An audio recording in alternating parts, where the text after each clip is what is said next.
సల్లల్లాహు అలైహి వసల్లం వారు తన హజ్ యాత్ర ముగించుకుని మదీనా బయలుదేరేటప్పుడు మార్గం మధ్యలో గదీర్ అనే ఒక మైదానంలో దేవుని ఆజ్ఞతో ఆగడం జరిగింది.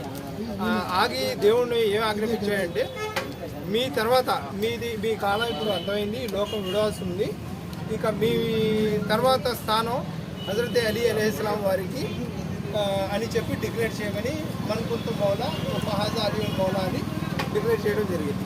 ఆ శుభ సందర్భంగా ఈరోజు ఇక్కడ హజరత్ ఇమామ్ హుస్సేన్ వెల్ఫేర్ ట్రస్ట్ ద్వారా అన్నదాన కార్యక్రమం ఏర్పాటు చేయడం ఉంది. ఈ కార్యక్రమం ఇచ్చేసిన ముఖ్య అతిథులు మా మోటుమూరి బాబుసాద్ గారికి, అలాగే కార్పొరేటర్ రాము గారికి, ఆనంద్ గారికి, మైనార్టీ నాయకులు అజీం గారికి, और ఇలియాస్ పాషా గారికి, మౌలా అలీ और బాజానీ గారికి, ఆరిఫ్ గారికి, సుధాకర్ గారికి, కార్పొరేటర్ సుధాకర్ గారికి అందరికీ మా ట్రస్ట్ తరఫున ధన్యవాదాలు తెలియజేసుకుంటాం.